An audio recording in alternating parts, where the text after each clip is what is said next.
Good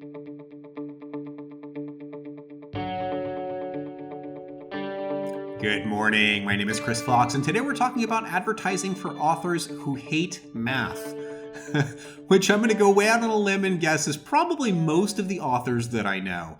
So hopefully this is applicable to you. And in today's video, the piece that's most useful to you that we're going to cover is called the aggregate sales model. I'm going to show you the simplified way to track profit from your backlist, which is way easier than doing, the quote unquote right way, where you're tracking, everything from average cost of sale, to your cost per click, to your click-through rates. All that stuff is valuable if you understand how to track it. I do track it, and I think it's worth it. But there is another better way, and it's pretty straightforward, it's pretty simple, and it probably will only take me about 3 minutes to teach you. And me teaching you this is very self-serving because, as you're going to hear, this is the first module in the first course that I'm going to be actually selling. If you find these skills to be useful, the second half of this video is going to tell you more about what the course will offer, and you can decide whether or not that's going to be worth it for you. Anyway, let's get into the aggregate sales model. So the right way to track your sales is to look at a given series and say, okay, let's say I've got 5 books. I'm going to calculate the read through and figure out how many people that read book 1 are also going to read book 5. So how many people are buying their way through the series? And that's going to give me a number, which is going to tell me roughly how much I'm going to earn every time somebody reads the first book. And theoretically, this is great. And if we had all the information, it would be wonderful and it'd be the only way to do it. But unfortunately, most of us are in Kindle Unlimited. And if you are in Kindle Unlimited, there's a huge wrinkle. You have absolutely no way to tie the page reads that you receive to a given ad. Because you could find that you run an ad today and 20 people love it and they all click on the book, but for whatever reason, they don't start reading until tomorrow. And so you cancel that ad because it looks like you didn't get any page reads. And then tomorrow you see an explosion of page reads and you've started a new ad that actually isn't doing anything for you, but you correlate it to those page reads and now all of a sudden you've got a problem. So the issue with advertising when you were in Kindle Unlimited is it dilutes your numbers. There's no way to know for sure. Enter the aggregate sales model. It's unscientific in the extreme, but it does rely on basic addition and subtraction, which makes it very easy to grasp. All you're doing is taking your profit for a given series for a length of time. I use a month. You can use a week. You can use whatever works for you. But I look at a month of sales and I see, okay, my death list series, let's say, earned me $1,500 and I spent $300 on advertising. Ergo, I made $1,200 in profit. Now, the problem with this, obviously, is you don't know where that $1,500 in sales came from, and it could really be that none of it came from your ads. But I'm pretty confident that that's not the case. And, when you're running advertising, you can tell very quickly if you turn ads off and your rank starts to fall and or sales start to dry up, that something is happening. But if you're following the aggregate sales model, you pretty much guarantee that you are going to be able to make a profit because you're just comparing totals. It's much easier than calculating read through or going through all that stuff. And when you are trying to run ads based on the aggregate sales model, the most important thing to you is how many people are clicking on that ad and how much is it costing you per click. And that's really all you care about. So it's much easier to track this stuff. So as we're going to learn in the second part, which we'll get into in a minute, the whole course is going to teach you how to make profitable ads. So when I say how to make an ad, what images should you use? How do you do marketing copy? How do you do audiences? Like, who are you going to be marketing this to? All of these are fundamentals for advertising you've got to learn. They're very important. And so that's what the course is designed to teach you. And it's got a module for all the major platforms. So you're going to be seeing, Facebook, Amazon. I've got one for Reddit, one for BookBub. So it'll teach you the basics. We'll jump into my screen in a minute. I'll show you some basics. We can go over some of my numbers. If you're new to the channel, you may not be aware of who I am and what I do. But that entire second shelf there, that's all books from me. Every book on that shelf is something that I wrote. I've got over 20 novels out and 7 nonfiction books. I have to date sold something like 300,000 copies, and I make a very comfortable 6-figure living doing this. And a lot of that is off the back of advertising. So I'm happy to share that information, and we'll jump into the second half. We'll give you some more basics about what the course is, and you can decide whether or not it's applicable to you. Okay, so as you can see, we are looking at my book report, which you can find at getbookreport.com. It basically just takes your Amazon data and massages it so we can kind of do reports like this. And so you're looking at my year to date. It's 2019. You're seeing the income that I've gotten from various books. We're going to start with Bert. Now, the reason why I chose Bert is the first question you need to ask yourself as an advertiser is, can I do this profitably? Bert sells for $3.99. My take on a typical Bert sale is about $2.70. So I know that's how much profit I'm going to get every time Bert sells. And then for a Kindle Unlimited page read, it's a little bit less. It's about $2.20. And that, of course, goes up and down depending on what the payment per page is. But in any case, I know roughly what I'm going to make from Bert. I can average that down to about $2.50. It's a good rough number. And so I need to be able to sell a copy of Bert on $2.50 or less. Now, if I want to do this in a math-free way, it's very, very difficult for me to do that. I mean, we're talking some intense numbers, which we'll get into in a second. It's way easier for me to just aggregate and say, okay, I spent X number of dollars and I made X back. So for Bert, I spent about $4,000 and currently have made $3,400 back. So Bert is in the hole. Bert's losing money. And that's not surprising. If you're a brand new author in a brand new genre and you're trying to brute force your way to the top with this book, it's going to be very, very difficult for you to do because you're fighting an uphill battle against people who have denser series. And I'll show you what that looks like. So Bert, I paid $4,000 and I made $3,400. But let's look at, like, say the Magitech Chronicles. So we'll go over to my space fantasy genre and we'll get rid of Gamelit here. And you can see for the year, I've made $25,569 so far. And this is just the ebooks, not the audio, which is a huge chunk of my revenue. That's an additional $16,000 to $17,000 on top of that. So anyway, let's scroll down here. And as you can see, I released the quadrilogy on January 10th, and I've been kind of writing that success since. So people finish the quadrilogy, they jump into Croc's Rises, and then they pre-order Nefarious, which is book 6 in my series. So the goal was to revitalize sales, as you can see that I've done here, and to be able to get a lot of eyes on the sequel so that the later books in the series were getting a big boost. And that has worked tremendously well. But obviously there is a cost for this. So before you saw with Bert that I spent $4,000 to make $3,400, and obviously I'm losing money and that's not sustainable. But with this setup, since I do also have the audio, I've spent about probably pretty close to $15,000, $16,000 total, but I've made back $41,000, $42,000, and so I've obviously made a very large profit. So if you're looking at things from an aggregate standpoint, it is much, much easier for me to make a profit when selling series, and I don't have to answer the unanswerable question. See, the problem, if we go back to Bert here, the problem is I don't know whether or not a given person is going to read this in Kindle Unlimited, or if they're going to buy the book. I can't predict that.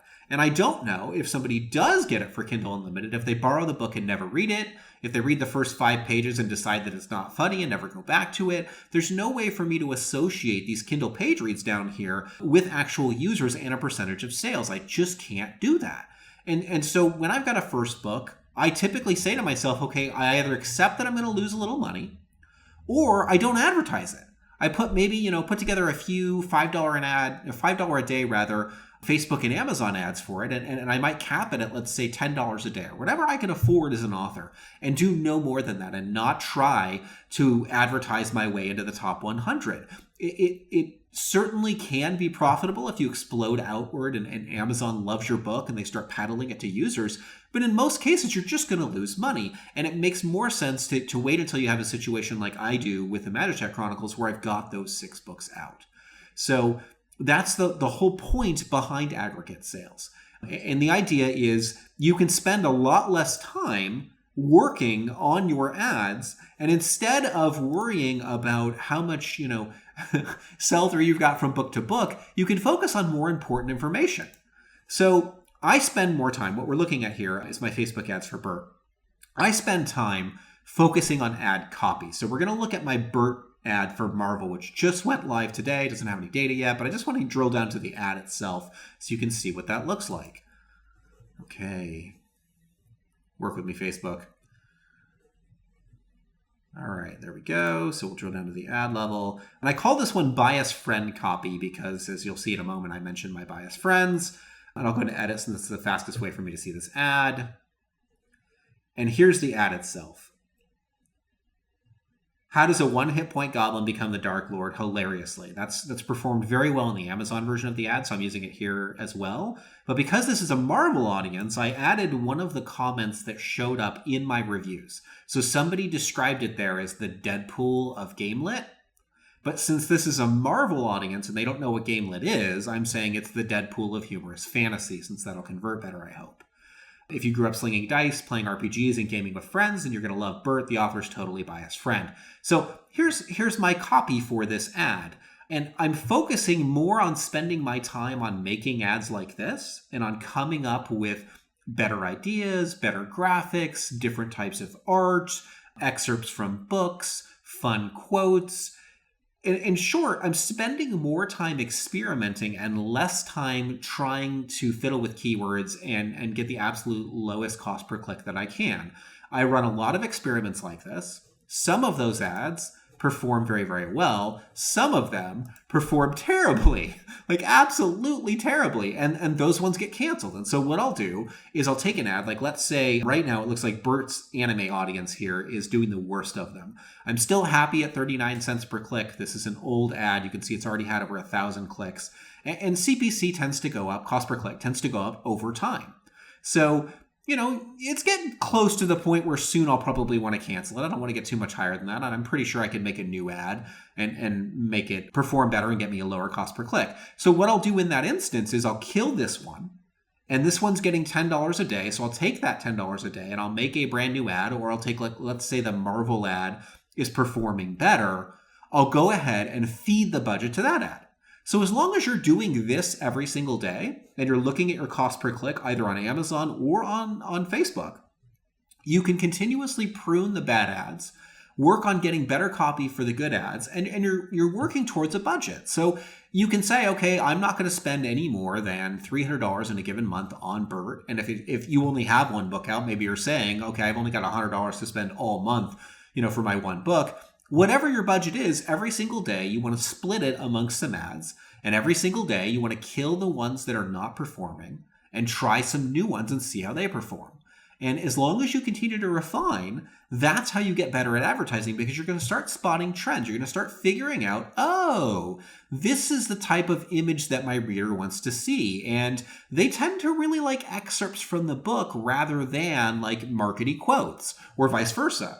You never know what your audience is going to respond to. And so if you try to conduct a whole bunch of experiments, that's what's going to get you to the level of success. And that is what is going to drive the course. The next segment of the video, I will talk about what the course is going to cover specifically. We'll go over a little bit of the syllabus. But basically, I want to teach you how to continuously get lower cost per clicks and make better ads without worrying about calculating read through and doing all this math. You're only doing a simple comparison. I sold X amount of books, $3,000 in books. I can spend, let's say, $1,500 in ads. You're setting up a simple ratio that you're going to force yourself to adhere to, and it's really going to help preserve your sanity. Anyway, we'll jump into that next section. I will show you exactly what the course will teach, and you guys can decide if it's useful to you. Okay, so as you can see, the course is broken down into 6 modules. The last 4 modules are just the various platforms, how and when to use them, so what the advantages and disadvantages of each are, because Reddit and Facebook are used for very different things, and Amazon is more effective in certain ways and less effective in others, and BookBub, same deal. So each of them has their strengths and weaknesses. I want to walk you through how to create ads on all 4 of those platforms and what the tips and tricks are to maximize performance there. And there are tricks, like all of them require kind of a different know-how, and I can break that down pretty simply. Each of these modules is going to be between 20 and 30 minutes. So you're looking at between 2 and 3 hours total, it looks like, for the course. It keeps ballooning and getting longer as I record modules. Modules 1 and 2 are definitely the most important. The first one is covering the 4 types of ads and when you might want to use them. These fundamentals are going to ripple through every type of ad that you create. So that's why I start there. But we go into why would you write it this way? And what is it you're going to present to your audience? And, how are you going to shape that? And so I give you some techniques on how to do that. Then once we have some idea of what those ads are, we start working on finding images for them, because you can't just run 1 image or 2 images. You want to run 20. You really do want to test a bunch of images, but that begs the question, well, how do you find a whole bunch of images? So we've got a couple of different ways of doing that. and I'll show you how. And then finally, the last part of the module is the hardest. And that's going to be, how do you write effective ad copy? Because without this skill, the rest of what you were doing will fail. It will absolutely fail. If you don't write good ad copy and can't find good images, you're not going to succeed at advertising. So I really drill down on those in the first module. And let me be clear, guys, there's an assignment for each one of these modules. You get to the end of the module and you have homework to do. All right, and then the last one we haven't talked about is module 2, the ad factory. The idea is that in order to run ads successfully, you need a framework to process your ads. So every day you want to be canceling a couple of ads, you want to be adding some new ones.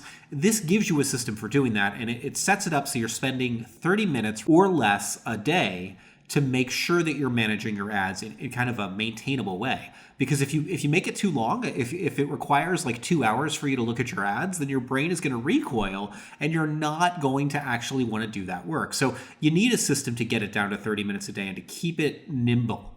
And that's kind of what this module shows. How do you effectively experiment, but do it in 30 minutes a day? How do you find and refine audiences, but do it in 30 minutes a day?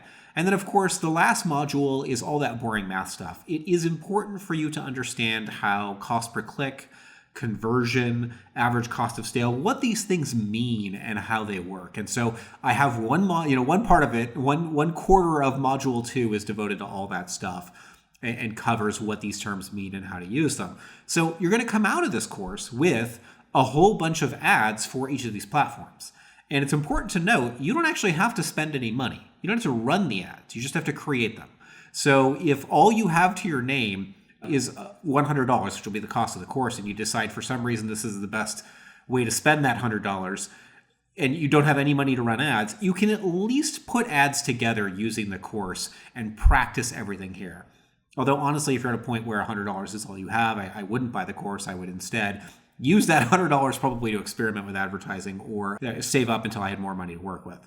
Because the course is only going to be really useful for you if you're able to come out the other side and actually start putting some money into it. So you can say, okay, going forward, I am allocating $300 a month to my new ad budget, and I'm going to run ads going forward on whichever of these 4 platforms that I think is going to work best for me. So anyway, guys, that's basically the course. I will have branding. I've got some pretty graphics that are coming, and of course, a corresponding Write Faster, Write Smarter book to go along with this. So you will see Ads for Authors as a book as well, and I'll have more information on that in the future. But this is what the course looks like. Now, if you were interested in the course, all you need to do is click the link in the description. That's going to take you to a landing page for the course. You sign up, and then when the course goes live, I'm just going to send you an email and say, hey, here it is. And you can decide whether or not to buy it or not. So signing up at the link below does not require you to buy the course, but it will let you know when that course comes out. If you are interested, feel free to sign up. If you have questions, please ask those in the comments. Let's get those answered. I can run some discussions and we'll figure out kind of what's not clear in the description of the course. Or if there's any areas that haven't been addressed and you feel like really need to be there in the course, maybe I can actually even record a little bit more content. So feel free again to ask those questions or make those comments in the comments section of this video. I have a ton of writing to get back to, and in this case, it's actually writing the course. So I will finish my advertising info dump, I guess, if you will, into that book and into the modules that I'm recording, and then get back to the writing myself. Just as a final aside before I let you go, I did manage to finish up Nefarious, those of you who are following my channel. I edited the entire book. It was about 95,000 words in 4 days. So after that week where I had that 12,000 word and a 9,000 word day, I spent 4 days editing it. The lesson being, guys, pre-orders are deadly. Be careful when you use them. Anyway, guys, I am going to get back to the writing. I will see you next week.